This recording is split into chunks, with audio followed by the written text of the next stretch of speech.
Hello guys, আপনাদের সবাইকে স্বাগত আমার নতুন একটি ভিডিওতে। আজকে আমি বানাবো স্কুল গেটে মামাদের মতো চালতার আচার। আপনারা যদি ভিডিওটি শুরু থেকে শেষ পর্যন্ত দেখেন তাহলে আপনারাও এইরকম লোভনীয় আচার বাসায় বানিয়ে ফেলতে পারবেন। তো চলুন আর দেরি না করে শুরু করে দেওয়া যাক রেসিপিটা। এখানে আমি 3টা চালতা নিয়ে নিয়েছি। এই চালতাগুলোকে আমি এইভাবে কেটে নিয়েছি। তারপরে চালতার উপরের যে খোসাটা থাকে সেটা এভাবে ছুরির সাহায্যে কেটে নিব। অবশ্যই চেষ্টা করবেন চালতার খোসাগুলো ছাড়িয়ে নিতে। এভাবে আমি সবগুলো চালতার খোসা ছাড়িয়ে নিব। এখন এই চালতাগুলোকে আমি পানি দিয়ে ভালো করে ধুয়ে নিব। চালতায় কিন্তু অনেক কষ থাকে, তাই ভালো করে এগুলোকে ধুয়ে নিতে হবে।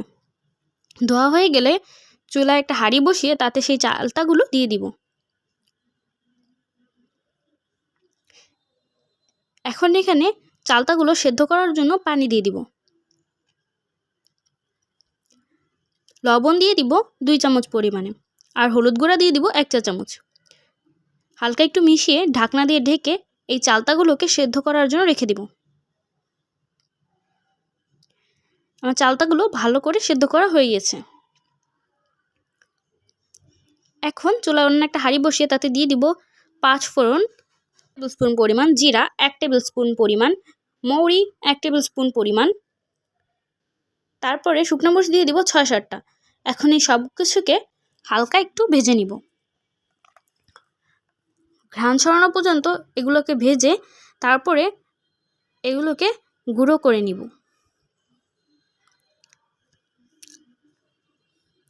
এখানে আমি সরিষার তেল ব্যবহার করেছি 1/2 কাপ পরিমাণ। আদা রসুন বাটা দিয়ে দিব 1 চা চামচ পরিমাণ।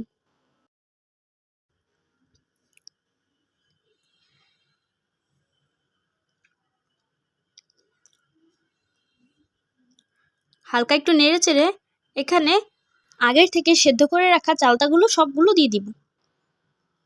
সবগুলো চালতা দিয়ে ভালো করে তেলের সাথে চালতাগুলোকে মিশিয়ে নিব। এখন এই পর্যায়ে দিয়ে দিব সরিষা বাটা 1 চা চামচ পরিমাণ। 1 চা চামচ পরিমাণ দিয়ে দিব লবণ। শুকনো মরিচ গুঁড়ো দিয়ে দিব 1 চা চামচ পরিমাণ। হলুদ গুঁড়ো দিব 1 চা চামচ। এখন এই সব কিছুকে একসাথে ভালো করে মিশিয়ে নিব। মেশানো হয়ে গেলে এই পর্যায়ে দিয়ে দিব 1/2 কাপ গুড় আর চিনি দিয়ে দিব 1/2 কাপ পরিমাণে। আপনারা চাইলে শুধু চিনি অথবা শুধু গুড় দিয়েও আচারটা বানাতে পারেন। গুড় দিলে কিন্তু আচারের কালারটা বেশি সুন্দর আসে। এখন এই গুড় আর চিনিটাকে চালতার সাথে ভালো করে মিশিয়ে নিব।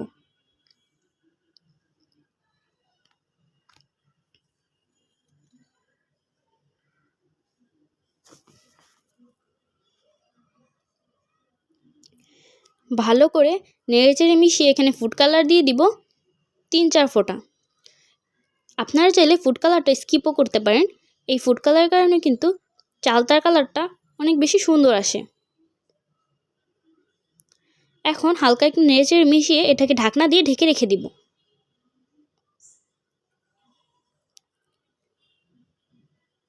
15 মিনিট পর আমি ঢাকনাটা খুলে নিয়েছি। এখন হালকা একটু নেড়েচেড়ে নিব।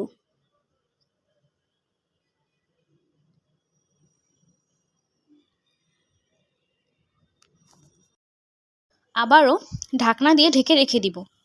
অবশ্যই কিছুক্ষণ পর পর ঢাকনা খুলে নেড়ে নিতে হবে, নাহলে কিন্তু তলায় লেগে যাবে। ঢাকনাটা খুলে নিয়েছি। এখন হালকা একটু নেড়েচেড়ে নিব। তারপরে আগের থেকে যে মশলাটা গুঁড়ো করে রেখেছিলাম সেটা এখানে দিয়ে দিব। এই মশলাটা শেষ পর্যায়ে দিলে কিন্তু ঘ্রাণটা অনেক বেশি ভালো আসে।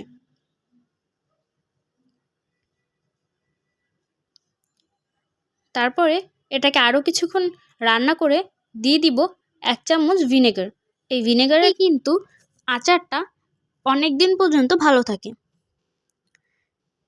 ভিনেগার দেওয়ার পরে আরও কিছুক্ষণ নেড়েচেড়ে মিশিয়ে এটাকে চুলা থেকে নামিয়ে নিব।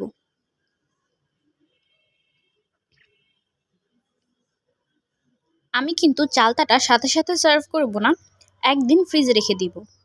এটা আচারের একদিন পরে আসা কালার। এই আচারের আসল কালারটা কিন্তু একদিন পরেই আসে। দেখতেই পাচ্ছেন, দেখতে কিন্তু একেবারেই আমাদের ছোটবেলায় খাওয়া মামাদের হাতের চালতার আচারের মতো। ভিডিওটি ভালো লাগলে লাইক করে দিবেন আর সাবস্ক্রাইব করে পাশেই থাকবেন। আল্লাহ হাফেজ।